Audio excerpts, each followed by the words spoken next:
Guadalajara.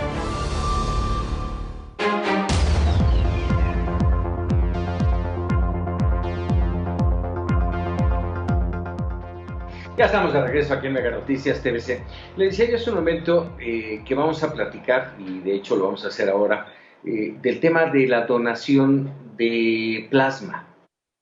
Se ha manejado ya que es una posibilidad, sobre todo de plasma de quienes hayan ya recuperado del COVID. No es que usted vaya y done plasma y ya con eso, ¿no? Pero hay muchas dudas, como en todo este tema del COVID hay muchas dudas, y justamente por ello le pedimos a la doctora Andrea Domínguez Barbosa, epidemióloga, que nos ayude a entender este tema. Doctora, ¿cómo estás? Un gusto saludarte. Doctora. Hola, hola, sí, buenas tardes, Francisco, ¿me escuchas? Gracias, sí, muchas gracias, doctora. Te agradezco que nos regales unos minutos. A ver, de entrada te preguntaría, para todos tener muy claros los términos, ¿es lo mismo plasma que sangre, que plaquetas? No, a ver, es muy importante tu pregunta y te la agradezco para poder aclarar algunos conceptos aquí. La sangre, como la conocemos, se compone principalmente de 4 elementos. 1 son los glóbulos rojos o eritrocitos.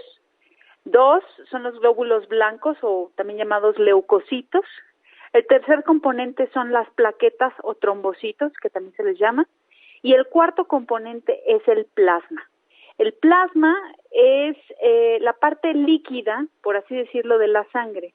Es muy rica en proteínas y dentro de las más destacadas es la albúmina.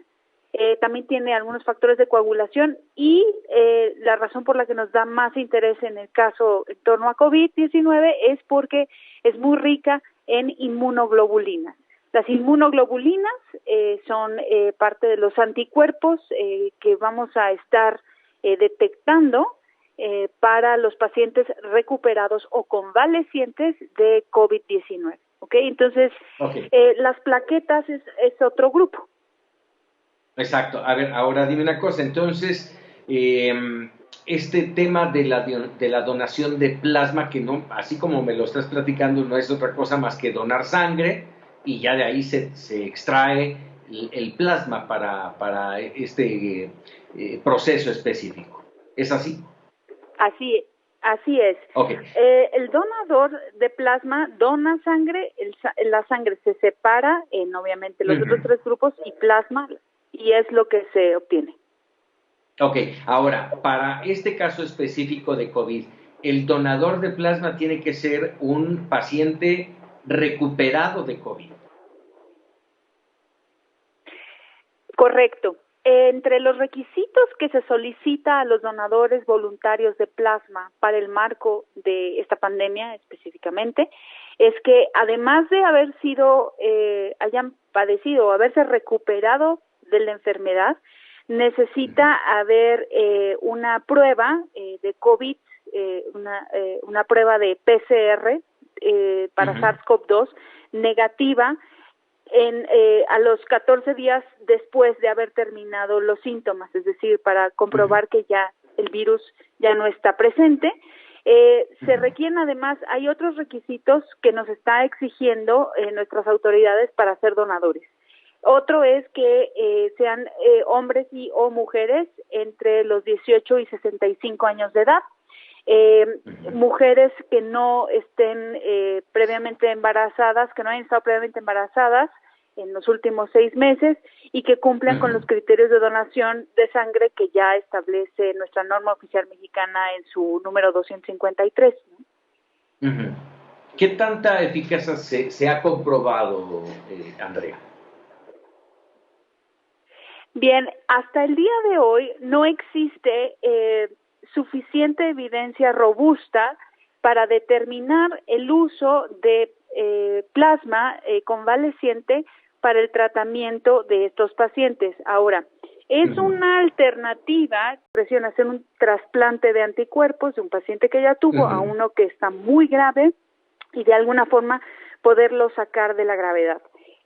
Los resultados hasta ahorita realizados con anticuerpos monoclonales y con la antirretroviral, con remdesivir, de modo que puede en cierto momento opacar cuál es realmente el efecto que tiene este tipo de terapia de plasma convaleciente, porque pues también hay otros protocolos que se están llevando a cabo, y recordemos que un paciente grave ahorita de COVID muy probablemente no únicamente está siendo tratado con un medicamento o con una vía terapéutica. Entonces, esto es una alternativa temporal.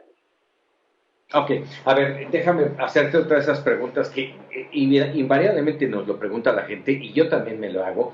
Y digo, bueno, cuando alguien requiere de sangre, bueno, primero tiene que ser el tipo de sangre que compagina con la mía, vamos, que sea igual. En el caso del plasma, ¿también tiene que ser así? Recordemos aquí el principio que te acabo de comentar. Parte de los tipos de la sangre, en la parte del plasma, no existe una determinación para que sea limitada por el tipo de sangre, porque lo demás, lo que contienen los glóbulos rojos, lo que contienen los glóbulos blancos, lo que contienen todos los factores de coagulación y fibrinolíticos que tienen las plaquetas, pues eso es lo que va a determinar cierta compatibilidad. En el caso del plasma, te repito, es la parte líquida en donde nada más hay proteínas, que es básicamente, principalmente albúmina, algunos factores de coagulación, pero es muy rico en estas inmunoglobulinas que, independientemente del grupo IRH o tipo sanguíneo, van a poder ser útiles. Entonces, en determinado momento, esto pues no es un factor realmente diferenciador, me explico, más allá de los protocolos de sanidad que tiene que llevar un banco de sangre, ¿no? Pues, doctora Andrea Domínguez, agradecido de que nos hiciste más clara y objetiva el tema de la donación de plasma, y ahora simple y sencillamente estar pendientes de que esto pues sea lo efectivo antes de que llegue esa vacuna que es la petición mundial. Te agradezco mucho, doctora. Muchas gracias a ti, Francisco. Muy buenas tardes, la doctora Andrea Domínguez Barbosa, epidemióloga. Vámonos con otros temas. Mire,